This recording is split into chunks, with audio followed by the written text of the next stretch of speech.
Hello, everyone, and welcome to this afternoon with the League. Thank you for attending with the unexpected need to switch to a virtual format. I'm Mim Kukowski. I'm the founder and chair of Purple Primaries, and I'm here today to tell you about Purple Primaries and our new partnership with the League of Women Voters. So let me share my screen and we'll get started.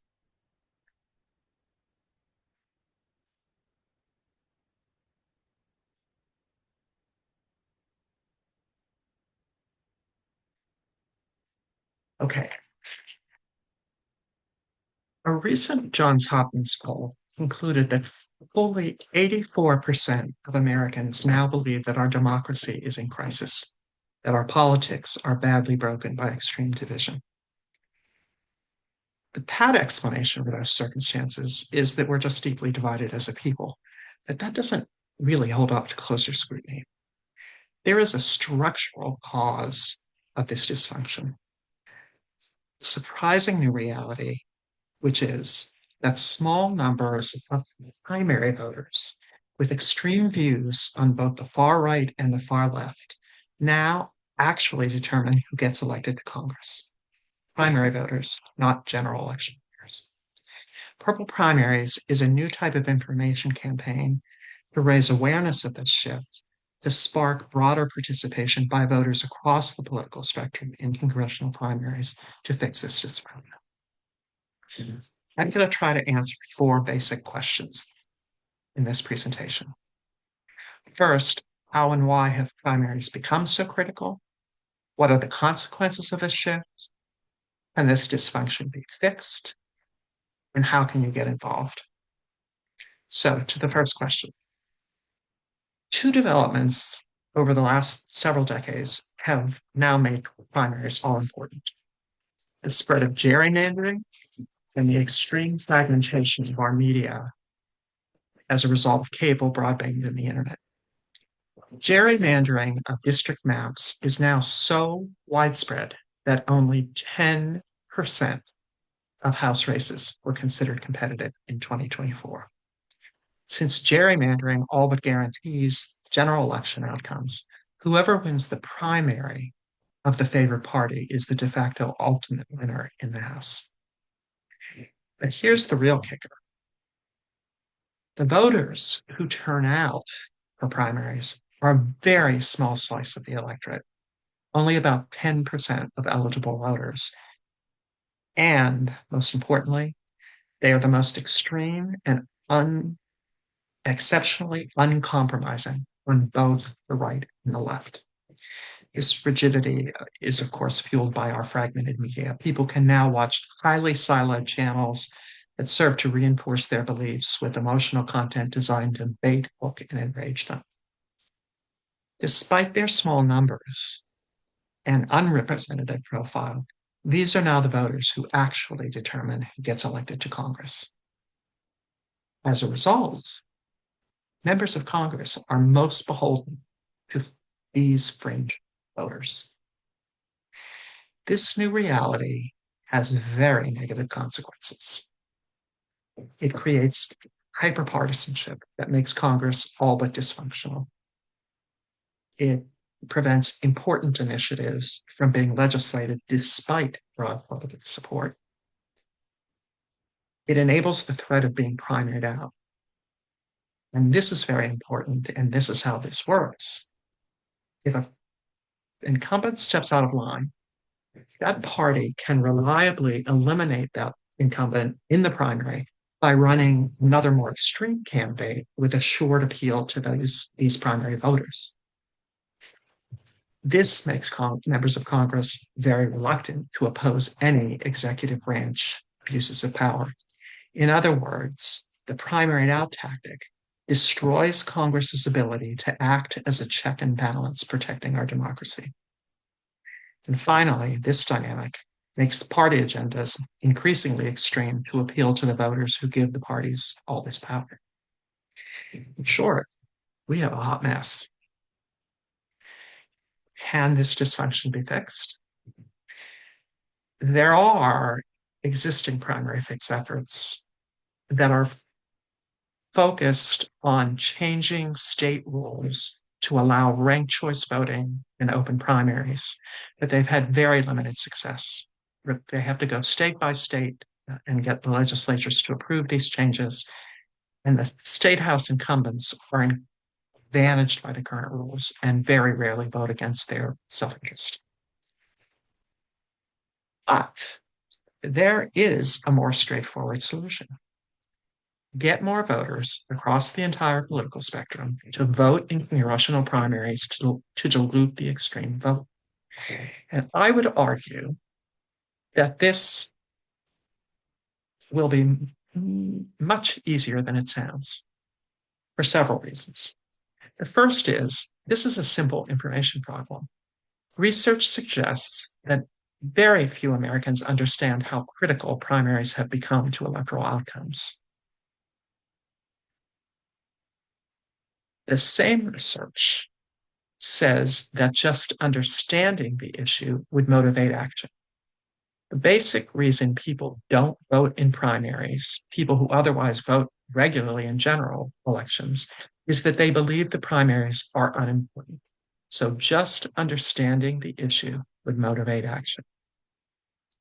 Another factor is the widespread anxiety that I referenced at the top. This anxiety seems to have people primed to engage. Everywhere I go, I encounter conversations from people who are worried and would like to try to do something to fix the dysfunction we're facing. Finally, given how small primary turnout is, only small numbers are needed to sign on to this program for it to succeed. The real difficulty here is how to reach people in this highly fragmented media environment with this information. For an answer to that, we turn to UPenn Wharton marketing guru Jonah Berger. Berger's work compellingly concludes that direct person-to-person word of mouth eclipses all other means of communication in this environment. Even social media pales surprisingly in comparison. We're taking that conclusion and adding a further twist, a design to ensure that the information spreads virally or tips, to use Malcolm Gladwell's term. Our basic ask is that you inform at least 3 people and ask them to contact 3 of their own network in turn, and so on. You may think that sounds small, insignificant, but here's the beauty of exponential growth. If the contacts in this chain do as asked, a single person with initial outreach to just 3 people can indirectly contact multiples of that initial 3. As you can see in this slide, 1 with an outreach to 3 becomes 9, becomes 27, becomes 81. So in just 3 terms, a single person reaching out to 3 can contact 120 people, which is a 40 times multiple of the initial 3. And again, 120, who cares? Well, if our program actually reaches out to 100,000 people, to 200,000, to 1 million, with the help of various celebrity journalists and influencers, suddenly you begin to see millions more voters showing up to primaries. This would be a game changer. So that is why we are presenting this exponential word of mouth as our primary method, which is not to say we're not going to use social media. We certainly are, and we're going to do other things such as outreach to churches. We're seeking other partnerships with other groups that are predisposed to this kind of conversation. But word of mouth is central. So now the question becomes, how do we seed that word of mouth? How do we seed the spread and get it rooted and going on? This is where the partnership with the League of Women Voters comes in. As most of you know, the League is a singular, unique, and powerful network of civic-minded women who love to talk about election issues. What we're doing with the League now is in the earliest North Carolina primaries, we're developing this word of mouth and beta testing it with the League of Women Voters in Charlotte Mecklenburg, asking members to employ this method and then provide feedback on what works, what doesn't work, what people find compelling, and so on. The program that we develop in that way by mid-March will then go national as the primary calendar unfolds across the states. Most primaries take place in June and August, but the primary calendar spans March through September of 2026. After 2026, we hope to further spread and solidify this information campaign for the 2028 elections and beyond. So, how can you get involved? Our basic ask, of course, is to engage at least three people and ask them to in turn reach out to three of their contacts and so on. Please keep track of your responses and join the feedback and debrief session in early March. You can join the Purple Primaries movement in a variety of ways. The website is purpleprimaries.org. And you can also join the Purple Primaries team of the League of Women Voters of Charlotte Mecklenburg. Their website is goleaguego.org. I want to leave with a couple of final thoughts. I've had so many people tell me over the last several years that they're concerned, but they don't know what to do. They don't feel that they, as a single person, can do much of anything.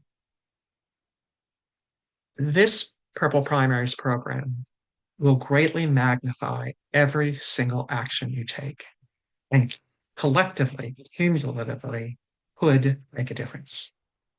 You also don't have to do very much, minimum of three people. If you're someone who has a larger network than that, wonderful, but a minimum of three, and nor do you have to do anything that's uncomfortable. Our message is simple and completely nonpartisan.